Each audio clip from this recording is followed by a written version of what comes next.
The term democracy is ubiquitous. You can't go 10 minutes reading a newspaper without encountering the word in some context or other.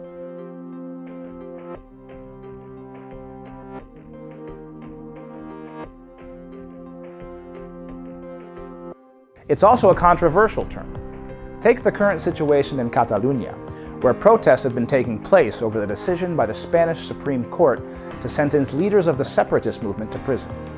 Important actors on both sides of the conflict refer to democracy as a justification for their actions. Catalan protesters talk about the right to self-determination and freedom of expression. Supporters of the Spanish state refer to respecting the rule of law, the democratic constitution, and non-violent democratic procedures.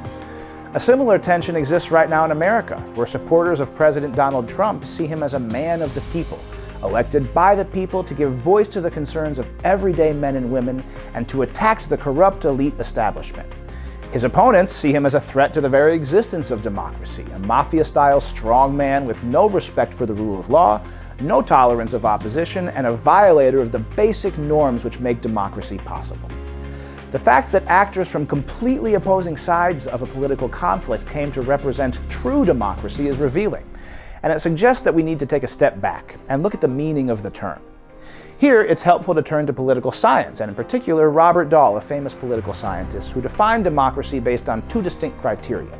One which we'll call the participation or accountability dimension, and the second which we'll call the political pluralism dimension. Importantly, accountability and pluralism are not the same thing.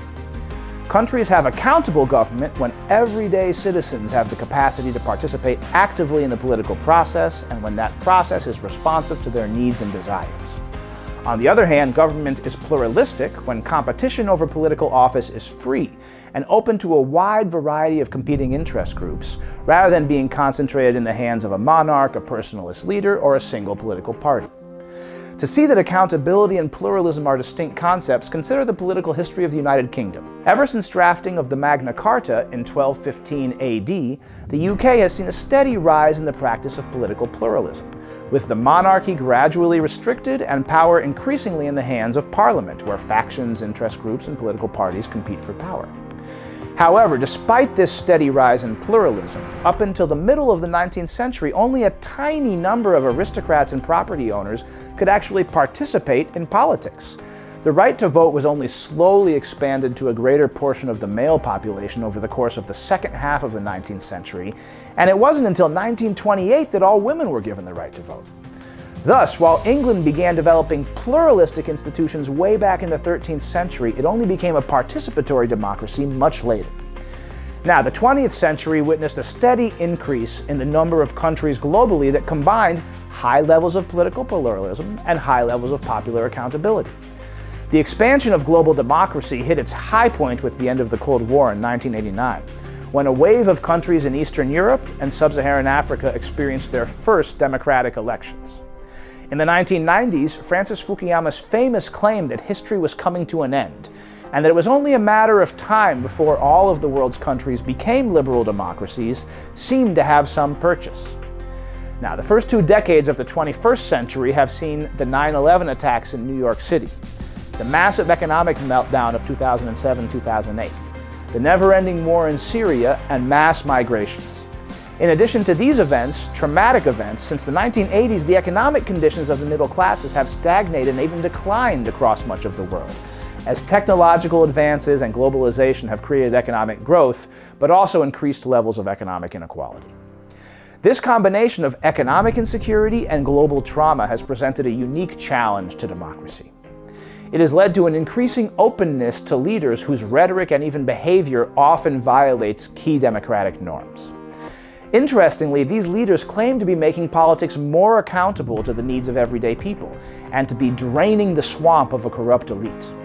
At the same time, they threaten and sometimes imprison journalists and the political opposition.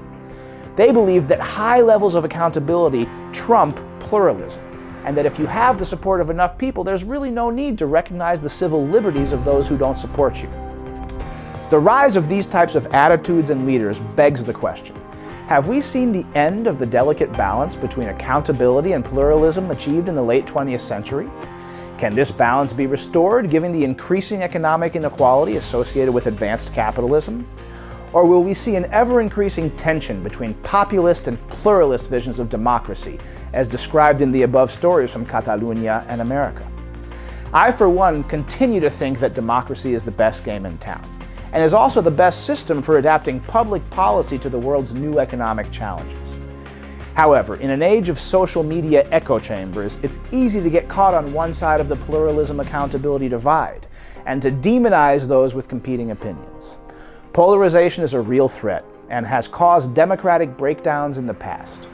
One key step in restoring the balance between pluralism and accountability in the 21st century is thus getting off of our cell phones and into our communities.